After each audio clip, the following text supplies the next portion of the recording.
Welcome to the Health Coach Nation podcast.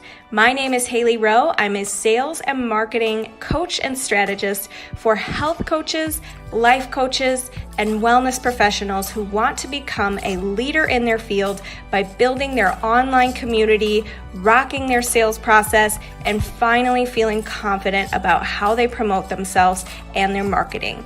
On this show, we talk about tips to grow your business, save yourself time, and finally be able to create a sustainable, profitable business.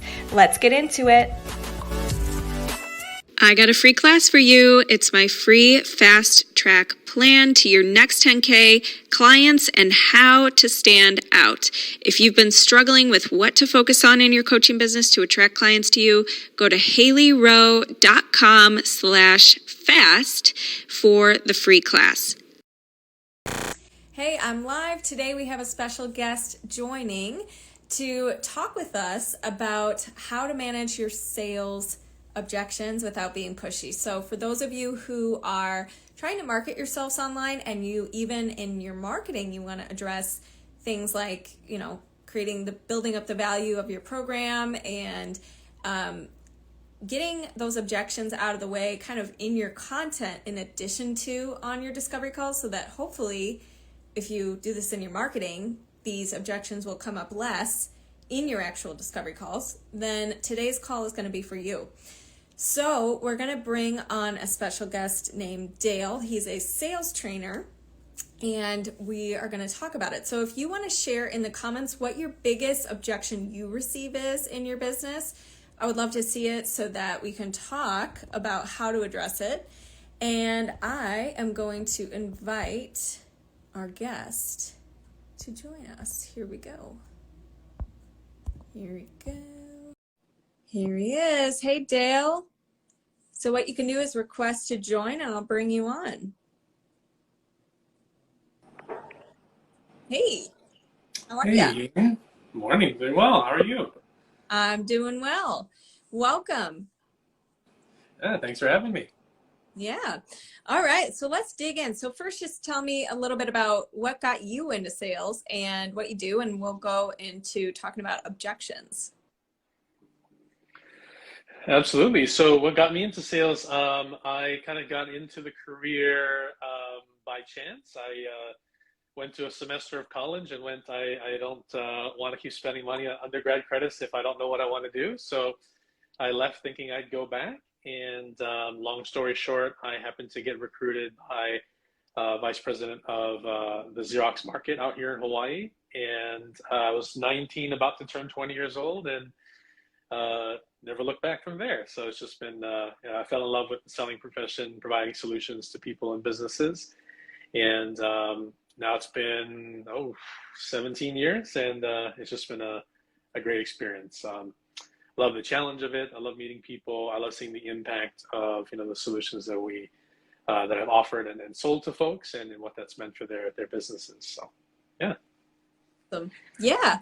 Well, I'm really excited to talk about some of the common things that coaches are dealing with when it comes to objections and sales on their sales calls, or even before the sales call, people bringing up certain concerns. So the first thing I would love to talk with you about is, there's a lot of free information on the internet. And as you and I both know, coaching is about implementing and helping somebody create something customized and helping somebody not have to piece together everything that's free and figure it out. It's for convenience, it's for implementation, it's for having skin in the game. But what should a coach do if somebody's like, yeah, I'll just keep trying things on my own. I have a couple free recipes. I have a couple free blogs I read, blah, blah, blah. Like, what do you do when someone says, I want to kind of exhaust my free resources before deciding to work with a coach, but I really want to reach these goals? And that's kind of their statement.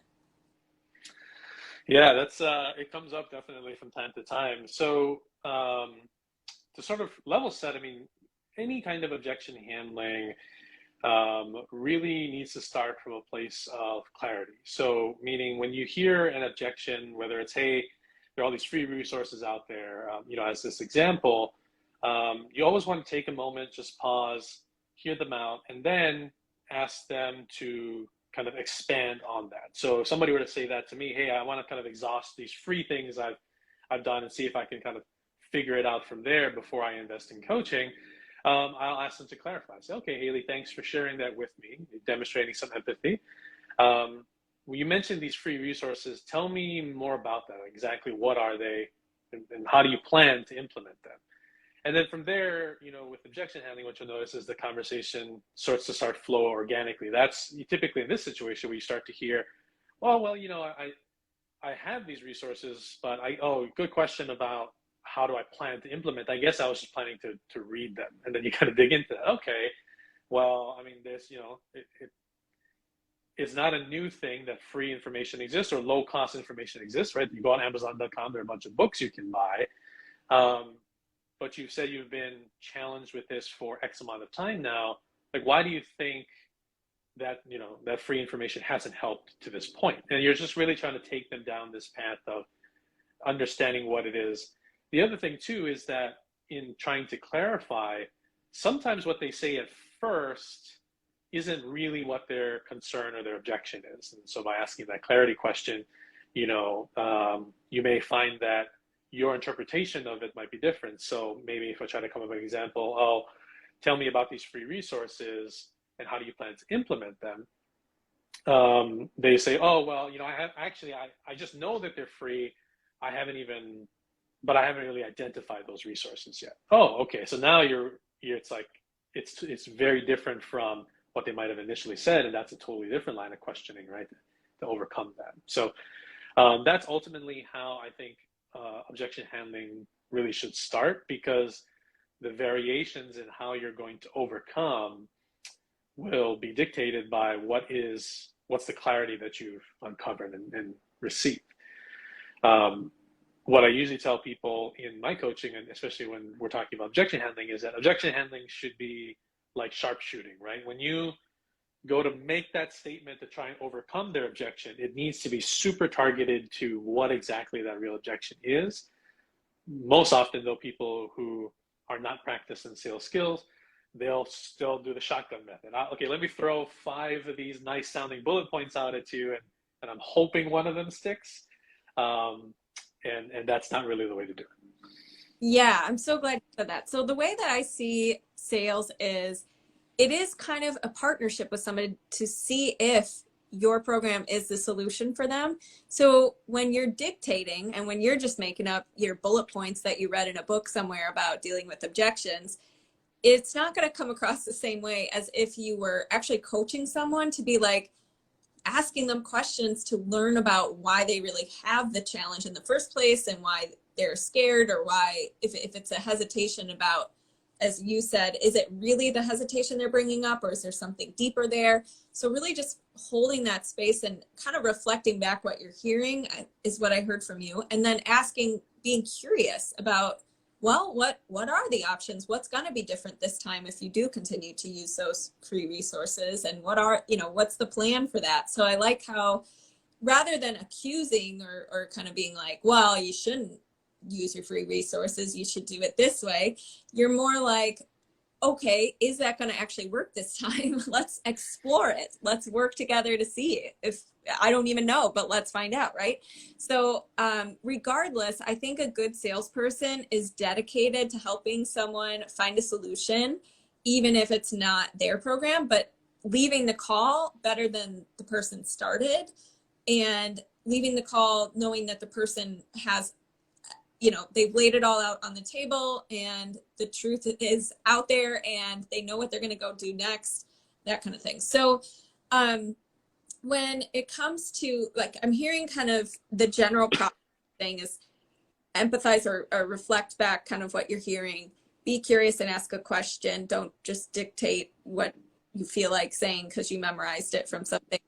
And then really find out if that's a true reason or if there's something deeper. Is that right? Or is there anything else you'd want to add to how just the principles of dealing with an objection? Absolutely. So, for me, I usually go over it's a framework, a 6-step framework. And so the first one is just stop and ask, clarify. So it's that, in research, 90 some odd percent or more of initial objections are what I call smoke screens. They're not actually the thing the person's thinking about or concerned about or is unsure about. So step one of the framework is just you need to ask questions and clarify. Once you've gotten down to something actionable, so let's say you went from a I need to think about an objection or I need to talk to my spouse or partner about an objection to here's exactly the one or two things that we're going to be talking about and why I want to talk about them. So that's, that's specific and actionable. Then step two of the framework is rephrasing. Okay, so Hailey, if I understand correctly, your question about moving forward is actually A and B, right? And all that does is you're echoing back, you're trying to demonstrate that you understood, that you heard them out. You're continuing to demonstrate empathy for kind of their situation and where they are. And once they acknowledge, assuming you've done a good job of listening and you've repeated it back, next I always isolate. So this is a big thing that a lot of salespeople, a lot of new business owners, solopreneurs, and coaches tend to shy away from, is because they're afraid of objections. They don't actually address it head on. So the isolation step, once I've clarified, okay, here's exactly what it is I'm hearing. Do you agree, Hailey? Yes, I do. Okay, great. Hailey, other than that, what other questions would you have that might prevent us from moving forward? And that's an uncomfortable step for a lot of people because they're like, oh, I'm asking this person if they have any other objections, but it's much better for you to get all the cards on the table and address them than kind of leave things to be uncertain or assume that there's not something else. And interestingly, most, there are a lot of prominent market research companies out there, HubSpot, the Sales Readiness Group, folks like that. And all the research has shown that if a sales conversation has no real objection or encounters no level of resistance or objection, the odds of closing that sale actually drops by as much as 65%. Wow. So one of the big things that I tell people is that we need to reframe our mindset about objections, that they're not bad. They're actually a positive sign of interest, right? People don't raise questions or concerns about things they don't care about. If they weren't planning to move forward, they would just say, oh, no, I don't have any concerns. Bye, let's get off the call, right? So again, step three of that framework is isolation. I want to invite them to tell me what else they might have in their mind because I don't want to piecemeal it, right? I don't want to overcome one objection and then go for the close and then they come up with another one. Then you go overcome it, go for the close, you come up with another. Once you've kind of asked the same closing question 3 or 4 times, that's really where it starts to feel like you're pushing. So I'd rather get it all on the table. Once they've agreed yes or no, hey, that's my only objection or my only concern, then you go into handling it. Then you confirm you've handled it. And then you head straight back into your call to action, which is a step that a lot of people miss, right? They overcome the objection, they kind of leave the dead air there, and then the prospect goes, okay, well, thanks for answering that. I still want to take time to think about it. You always want to handle an objection, and once they say, yes, that addresses my concern, head straight back into your call action. Okay, great. Since we addressed that, let's head straight into, here's the paperwork, or, whatever your call to action question is going to be.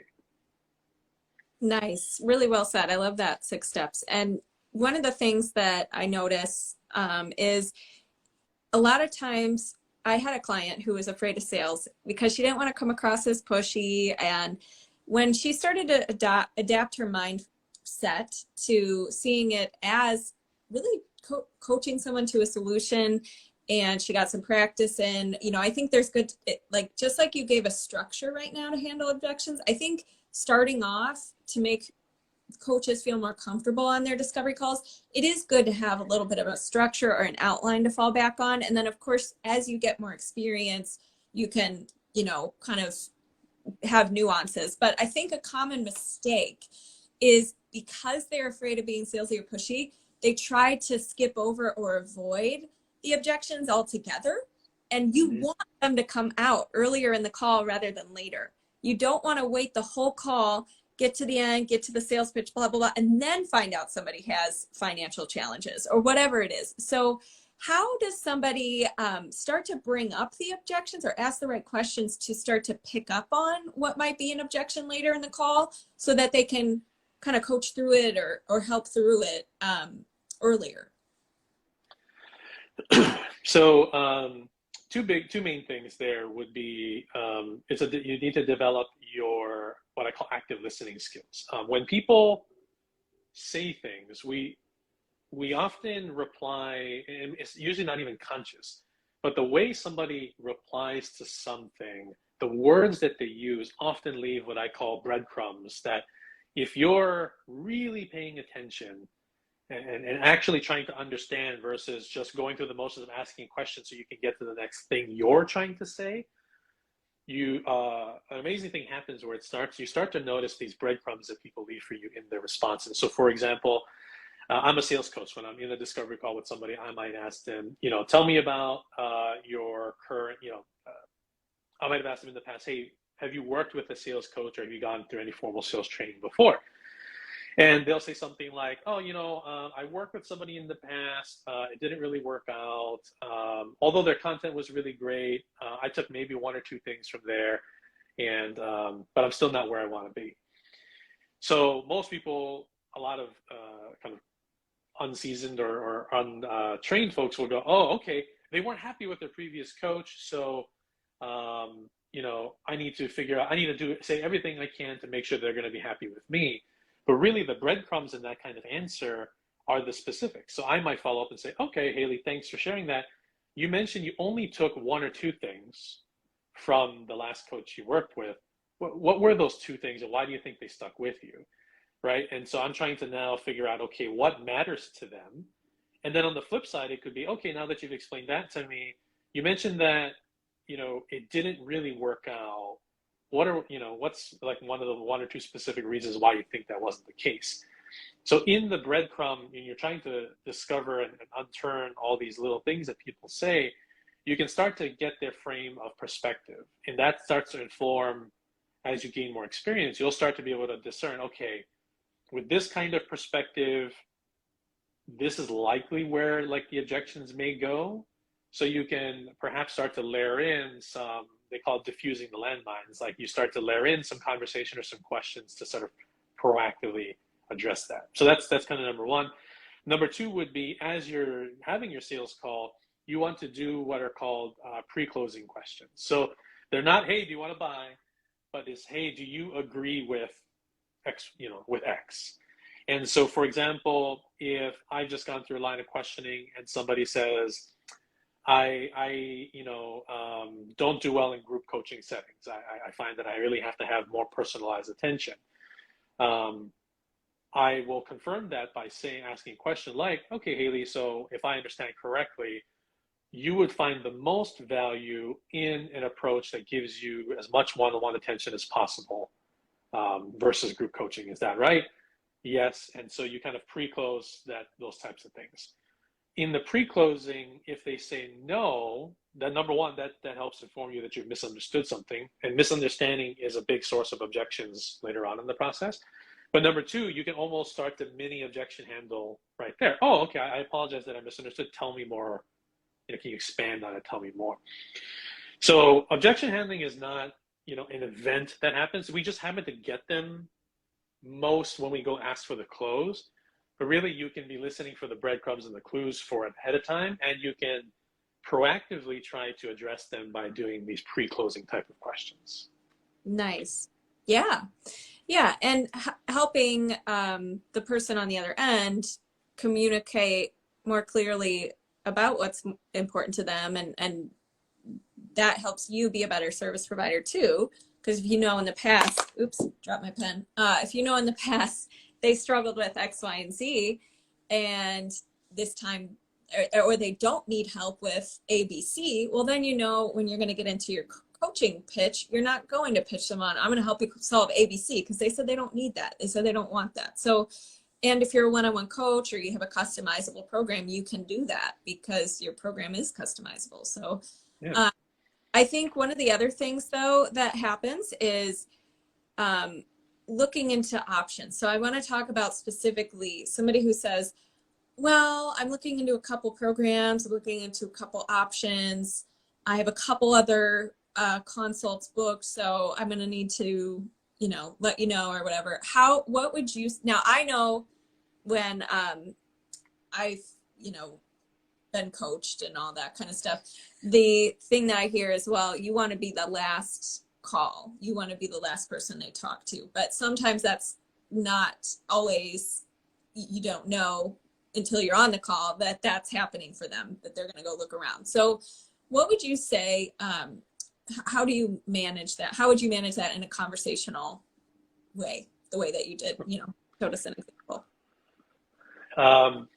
So, you bring up an interesting point. A lot of conventional sales training says, whether it's B2B, B2C, or whatever, that you want to be the last person in.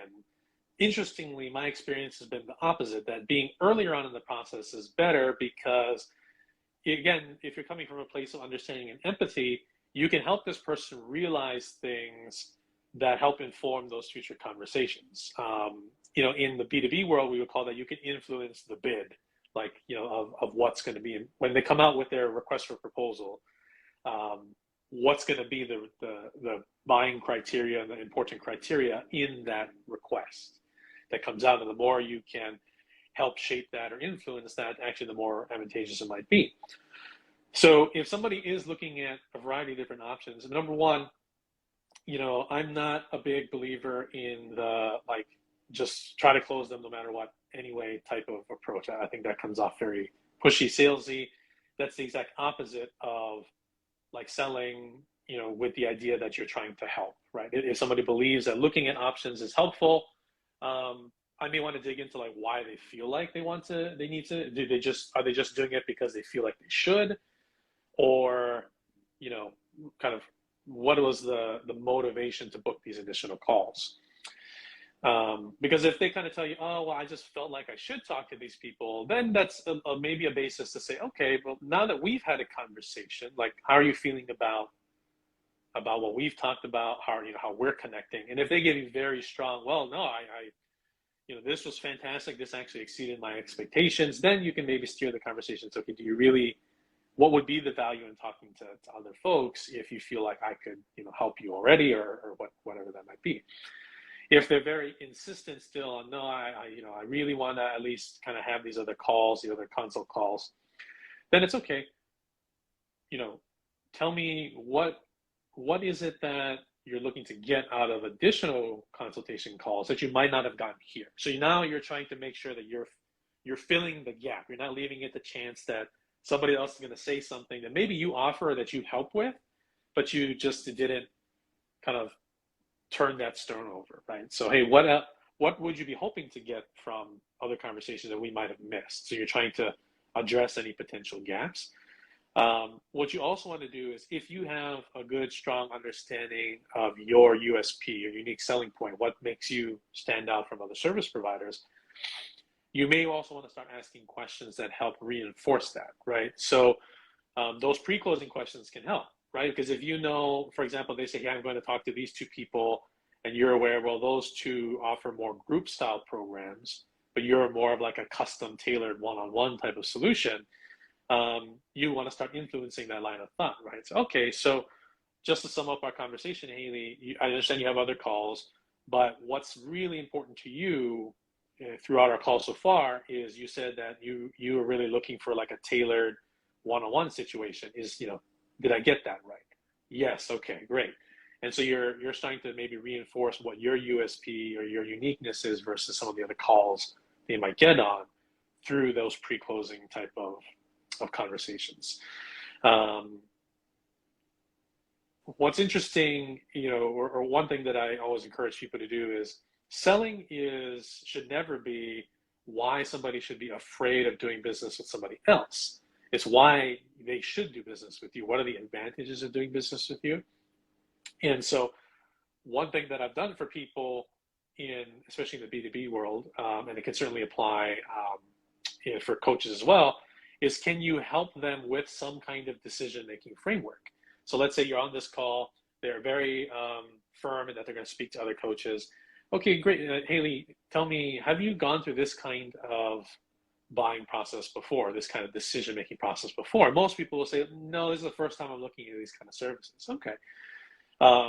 So just to help make their future calls more effective and productive for you, why don't we kind of map out, what the main criteria are going to be, what's most important for you, and you're building out kind of this framework that you can then email to them and say, hey, at the end of the call, Hailey, I'm going to summarize what we just talked about and email it to you. That way for your next call, you have it right in front of you. And you can know that you want to ask these questions, you want to hit on these major points to make sure that these things that you've said are important to you exist in these other programs. So that's kind of like what I mentioned before about influencing the bid. You're sort of helping guide the framework of how those conversations might go. And that can be, it's helpful to be in the driver's seat in that case. Again, assuming alignment between you being able to help that client. Totally. Love that. And what about when you get to the pricing?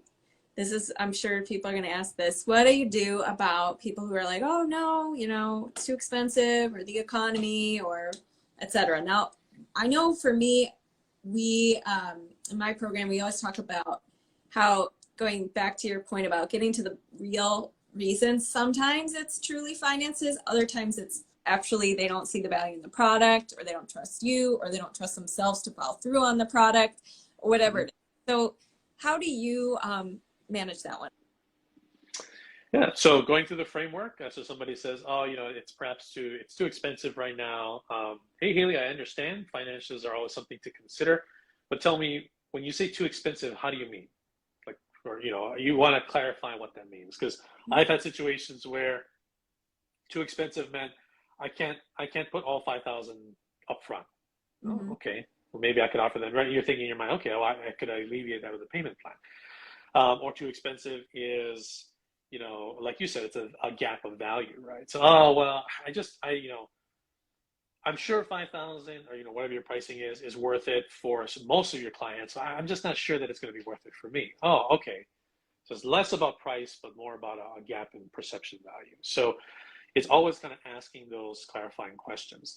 Now, if somebody is sort of stuck and they don't, their just gut feeling is that maybe there's a value gap here, you can guide that conversation through a couple of different question styles. So I just posted actually a reel the other day about a framework that involves FOMO, the fear of missing out, and consequence. So something that comes up a lot actually when I'm talking to people and they say, hey, it's too expensive. And then once I've dug into it, really it's a value gap, but they can't quite identify what that missing value element would need to be. I'll ask them, okay, Hailey, I understand. Let's pretend for a second that you decide not to take any action today. Let's fast forward 6 months from now. And 6 months from now, everything about your situation is the same. You're still dealing with this challenge. You still have A, B, and C pain. Your income is still the same. How would you feel about that? And you're kind of helping to sort of remind them of all the things that they have said in the call, and why was it that they were motivated to even go through this whole process to get to the point of pricing, right? It's also obviously helpful if you have something to benchmark again. So for example, most people that I help, they're trying to make, at least 6 figures, but most people that I engage with, they're saying, well, I want to get to 200K plus a year. So it's okay. So if you want to get to 200K plus a year, what is the level of investment that we're really talking about? And can we sort of start to help them frame in relation to what their goal is? This isn't really a big investment, because sometimes the dollar amount just seems, right? They would never go out and buy a $5,000 widget. But when you're thinking about the context of income and in their goal, does that then make sense? Converting that to percentages, right? So I just had a call the other day, for example, somebody that wants to go from making 100,000 a year to 200. So that's a plus 100,000 increase in their earnings. And let's say my fee was 5,000. Well, so you're looking at investing just 5% one time into the result that you're trying to get year over year over year. So in reality, if your average commission per deal is 10,000, really you just need one deal and this has paid off, right? So there's different ways. The clarification, sometimes you want to get the context, because how people view the number can sometimes help inform how you can reframe it. Some people do better with percentages. Some people do better with, oh, if I just get one more deal out of working with you, it's already paid for itself. And you know, but you're only going to understand what those mechanisms or what those kind of frame of minds are if you ask those questions first. Yeah, definitely. Yeah, I think it's easy sometimes to fall into thinking about just the dollar amount on a service or product, as opposed to thinking about what are the skills and the dividends through over the years, based, you know, what you learn from this program or this coach or whatever, doing it and using those principles you learn, getting the results over time on repeat, and having the confidence to keep repeating that, that is valuable. And that is not like a dollar per hour type of price. It's something where, oh my gosh, now you're, you know, like I've had clients who leave their jobs or have their first 5K months or beyond that, and they never had that before. They make more than their corporate job or something. And so that one-time investment, and it is a one-time investment, over now they can go do that in their life. And so I think it's important to, as you said, remind people of that kind of stuff. And the last thing I want to say is when somebody says I need to think about it, or, you know, usually sales conversations sometimes can be 2 conversations or something like that. So, and I really want to highlight before I ask you this question that it's okay. And you actually kind of want to get either a yes or no. What you don't want is to leave it like this undecided, well, like we'll talk in 2 years. Yeah, like it's just like, Yeah, that's okay. And it's okay to get a no. And you should want to know, as opposed to ghosting or like this weird ending. You know what I mean? Because that doesn't serve the person on the other end, because then they're like, wait, so I gotta make this decision. I'm still overwhelmed. I don't really know what to do. Whatever. So how do you structure when someone or what would you say to, if you hear, oh, I need to think about it, or I need a couple days to figure things out, that kind of thing? yeah. So you know, first you're spot on. What I told people for many years is that you want yes. Yes means action. No means we can move on. But we all waste time on maybe. Like, so yes, no, not maybe. It's kind of what we're after. But interesting, you know, a lot of people who are first starting out in either a sales role or they're selling for their own business, they're afraid of no. They're afraid of the rejection. But no is actually the second best answer you can get, because then, okay, either means you can head into objection handling, but if it's a final no, then okay, I can move on and go work with people that might see value, instead of hanging on to, I call it hopium, right? You're kind of running your business on the hope that these people will come back one day and buy from you. So if somebody wants to think about it, again, I treat it like any objection, because usually it can be a smoke screen. So okay, normally I do what's called a disarming statement. So I'll say something like, oh, hey, Hailey, totally understand. Before we hop off our call, I mean, that's a disarming statement. You're kind of implying, okay, we're going to end the call. I'm not going to try and browbeat you into buying something right now. But then I'll ask that clarifying question. Before we hop off on our call, what are the specific things that you want to think about? Or if they ask, now a variation of this we see often is, I got to go talk to my spouse, or I got to talk to my partner, right? If it's a third party that needs to think about it, usually what I'll do is I'll get very specific, and I'll get specific. Most people can anticipate what their partners will not like. So for example, if they say, hey, I need to think about it and talk it over with my partner, I'll do the same thing, disarm. Hey, I understand, but before we get off this call, I'd like to ask, when you go and talk to your partner, if they say, let's pretend they say no, they don't want you to move forward with this, what's the 1 or 2 specific reasons why you think that might happen? Like, you want to get very specific. If you leave it to, oh, what will your partner think? Now it's like you're playing telephone, right? Okay, they're going to, and it gets kind of nebulous, versus most people are really good about anticipating what their partner's objections will be. So be very specific about that. If it's something you can handle right then and there, great. But if it's not, and they truly just want to, go and make a call. Interestingly, one of the coaches I work with, I told him on the sales call with me that, hey, I just have a hard and fast rule. I don't make decisions like on the spot. I need at least 12 hours. And, you know, he tried to objection handle, which was great. But when he found out that, no, I'm just not going to make the decision, he did the right thing. What I would recommend anybody who watches this to do is he understood what exactly I wanted to think about. And then he proactively set up the next action. So he said, hey, let's pull up our calendar and let's set, you know, you said you need a day to think about it. Why don't we go, you know, today's Monday, let's schedule first thing Wednesday. Let's get on a quick 15-minute call so I can answer any follow-up questions that you might have after you've had a chance to think about it. So you're trying to do everything you can to firm up like what the next action will be.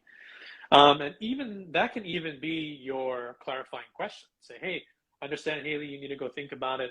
Why don't we pull up our calendars right now and set a time on, you know, 2 days from now to reconnect? And so that I can be prepared to answer any questions you might have, tell me what is it that you need to think about these next 24 hours, so I can be prepared, right, to help you, you know, when we reconnect on Wednesday. So you're not going to be able to close everybody on the first call, but you can certainly make sure that you're not leaving it up to chance as much as you can.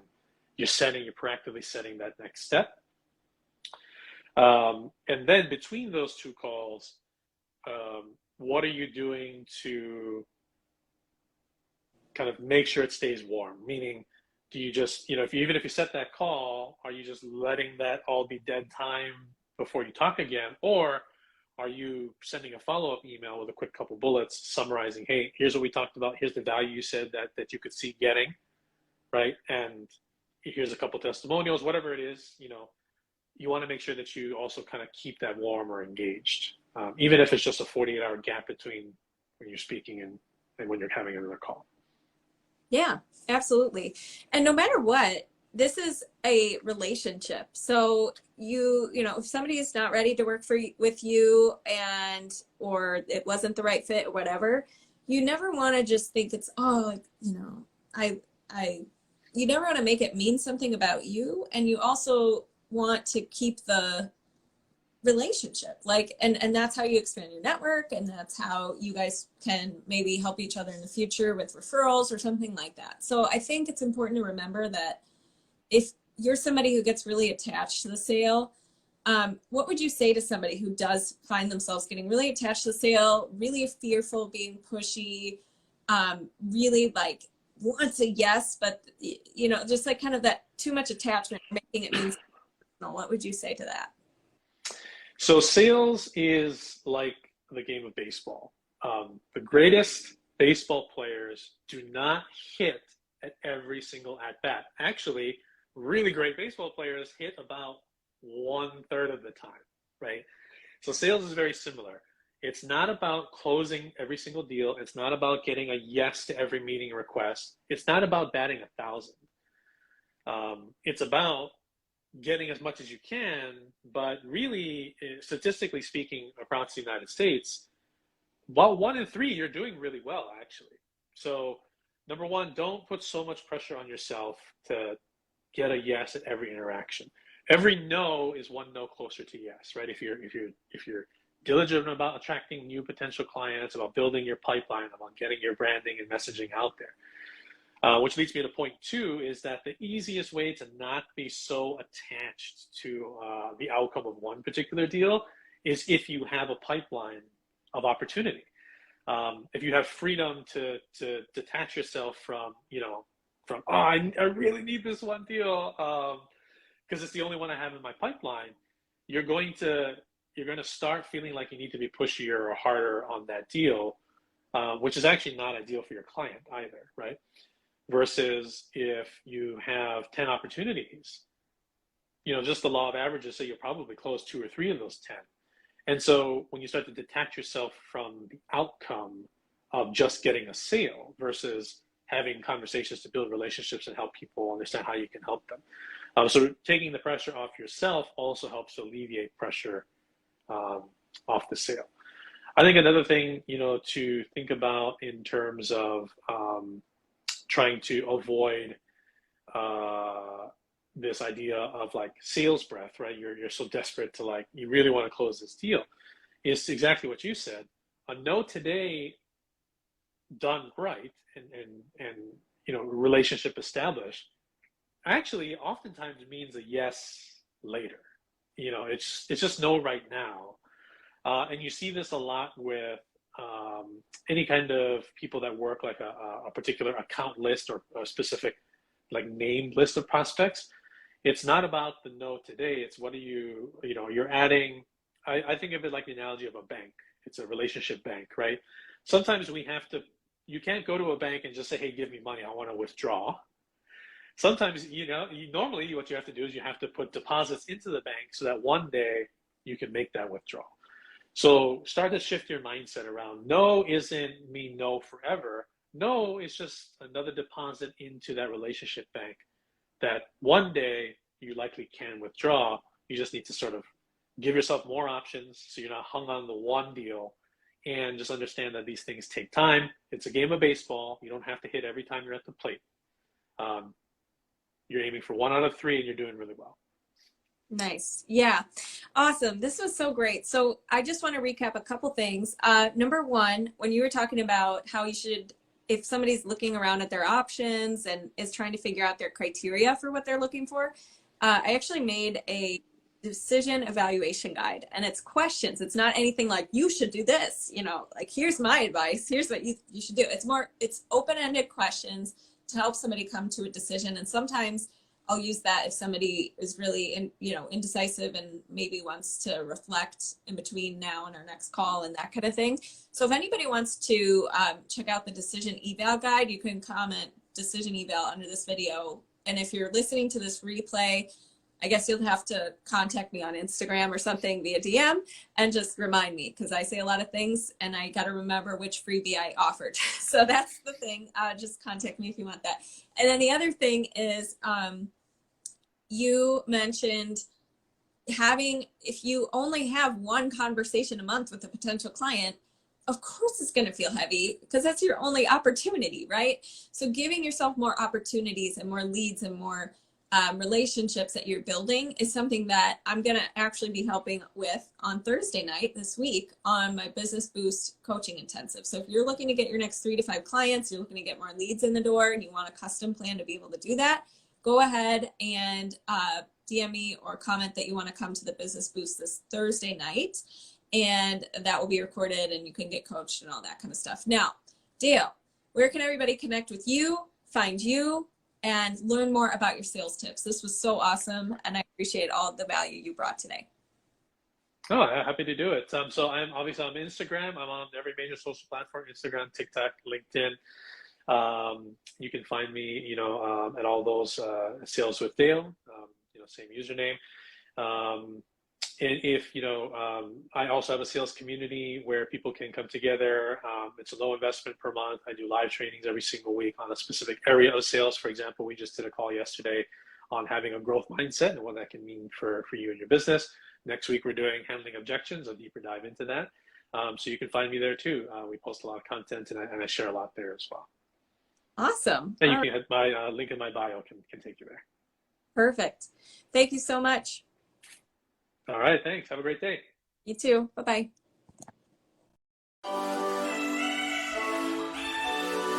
Hey, thanks so much for listening to this podcast. And if it's really helpful for you, I'd really appreciate if you share it and or leave a written podcast review. This tells the podcast sites that our show is useful and it will be promoted to more people that way. Thanks again.